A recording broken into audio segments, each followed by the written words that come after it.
Mayo, 31 de mayo, primera vuelta electoral presidencial. Luego, junio 21, bastante clave, segunda vuelta presidencial. Sí o sí va a haber, es poco probable que haya un candidato o una candidata que logre en la primera vuelta más del 51% de los votos. Esa segunda vuelta es un momento muy clave porque nos va a coincidir con Mundial de Fútbol.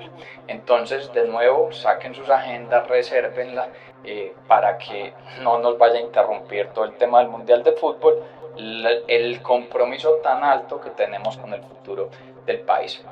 Hola, bienvenido y bienvenida a Sectorial. Aquí transformamos la información que produce el entorno en una serie de estudios bastante prácticos que te ayudarán a identificar oportunidades comerciales.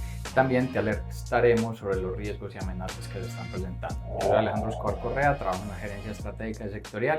En este capítulo vamos a hablar de política.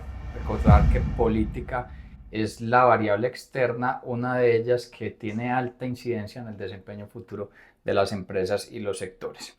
Y este capítulo de política va a analizar principalmente cómo creemos que en más o menos 90 candidatos presidenciales que existen en la actualidad terminaremos viendo en la primera vuelta presidencial alrededor de 6 en ese tarjetón. A ver, lo primero es, y les recomiendo saquen papel y lápiz o tengan a la mano la agenda para que reserven estas fechas, las fechas del calendario electoral. Digamos que el calendario electoral empezó a moverse fuerte, ahorita concluido octubre, porque se dio el periodo de las primeras consultas interpartidistas y adicionalmente fue el fin del periodo del silencio. El periodo del silencio es que a partir de noviembre se pueden revelar diversas encuestas asociadas a intención presidencial. De ahí que viene en este 2025, diciembre, 8 de diciembre, fecha límite para inscripción de candidatos a las elecciones legislativas, es decir, Congreso, y diciembre 17 el límite para aquellos candidatos independientes, es decir, que van por firmas, puedan acreditar las firmas a registraduría. Tienen que tener cuántas firmas cada candidato, por lo menos 630.000 válidas, es decir, que más o menos cada uno estará presentando entre unas 700.000 o 1.000.000 de firmas para poder llegar a esas 630.000 válidas. Ahí concluye el calendario del 2025. Nos metemos al 2026, momentos claves va a ser marzo, 8 de marzo, elecciones legislativas y adicionalmente nuevo periodo o fecha donde se van a hacer consultas interpartidistas. Luego a marzo 31 será la fecha límite donde veremos cuáles son definitivamente los candidatos presidenciales que irán a la primera vuelta presidencial, es decir que ahí más o menos ya vamos a saber cómo va a ser ese tarjetón. De ahí en adelante que viene, pues mayo, 31 de mayo, primera vuelta electoral presidencial. Luego junio 21, bastante clave, segunda vuelta presidencial, sí o sí va a haber, es poco probable que haya un candidato o una candidata que logre en la primera vuelta más del 51% de los votos. Esa segunda vuelta es un momento muy clave porque nos va a coincidir con Mundial de Fútbol. Entonces, de nuevo, saquen sus agendas, resérvenla para que no nos vaya a interrumpir todo el tema del Mundial de Fútbol, el compromiso tan alto que tenemos con el futuro del país. En Sectorial, calificamos mensualmente el desempeño de 16 macrosectores, con el cual podrás diagnosticar el riesgo de operar en un sector. Para conocer sobre este estudio, visita www.sectorial.co. Concluido ese calendario electoral, sabremos cuál será el presidente o la nueva presidenta del país y esa posesión se dará el 7 de agosto. Entonces, listo, ese es el calendario. Ese nuevo presidente o nueva presidenta pues asumirá un país con muchos retos, ya lo hemos hablado en diversos capítulos de este espacio. Les recomiendo uno en especial que se llama 8 preguntas incómodas para los candidatos presidenciales. Ahí abordamos cuáles serán los principales retos y cómo en teoría deberían ser abordados.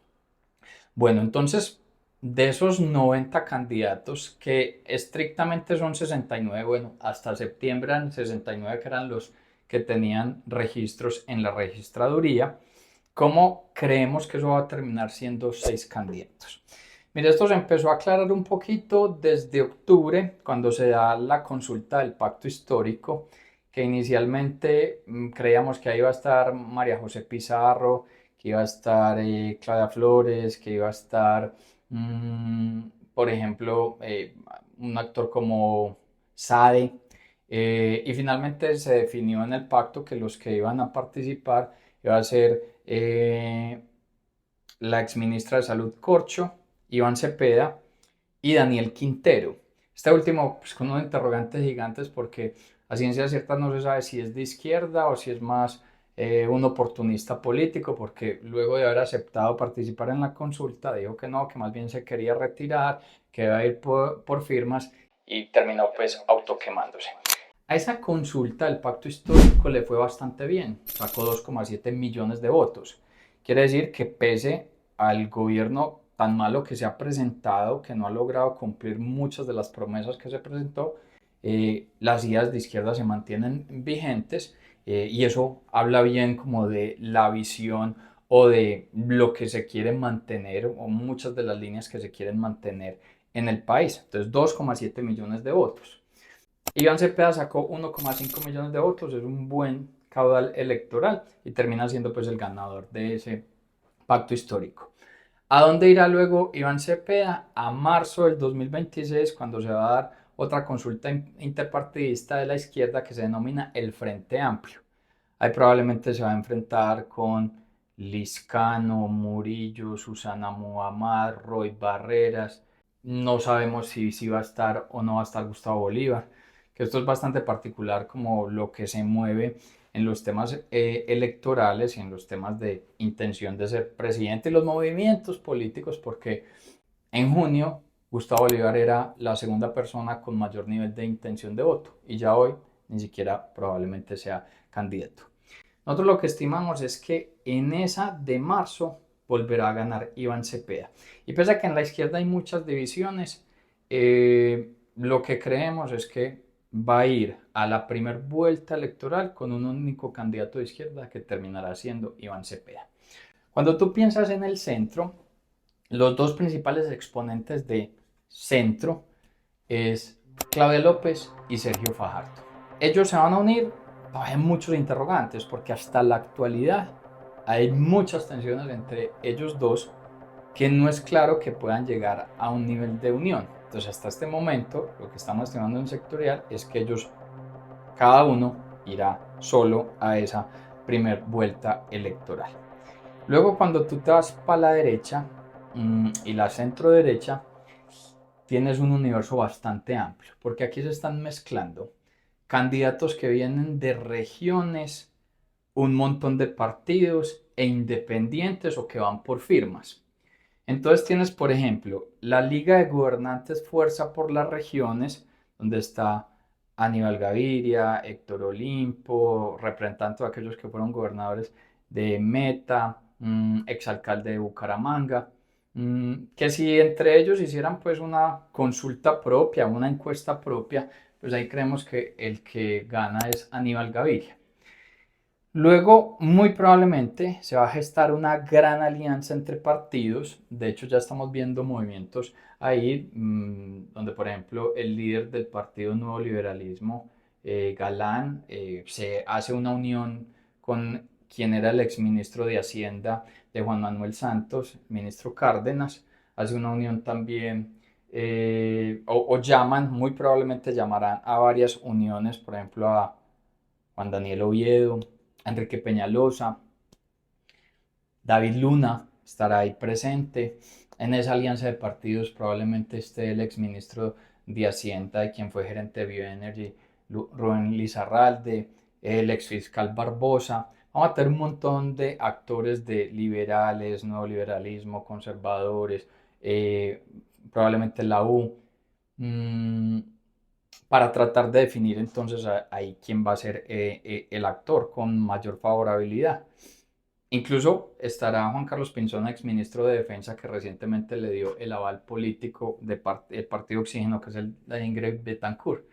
Y ahí probablemente quienes más lideren hasta el momento, lo que estamos viendo, sea el mismo Pinzón y Galán.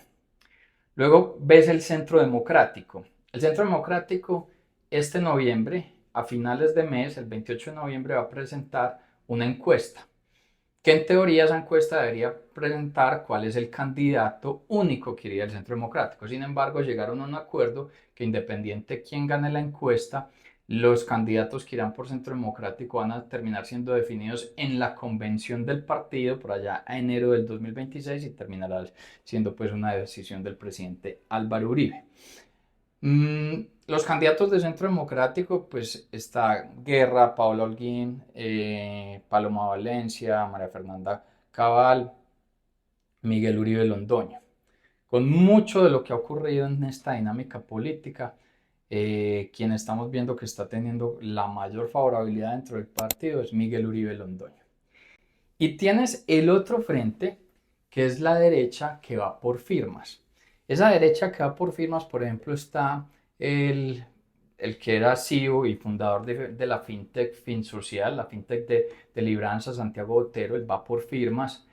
Está Abelardo de la Espriella, que ha ganado un montón de favorabilidad, incluso Abelardo de la Espriella, en lo que vemos, está quitándole en intención de voto, por ejemplo, a María Fernanda Cabal, a Vicky Dávila, que también va en la derecha por firmas, y que incluso, de nuevo, los grandes cambios que uno ve en este tema político es que, por ejemplo, a junio Vicky Dávila era la que lideraba la intención de voto, probablemente en la actualidad ya no esté en esa posición.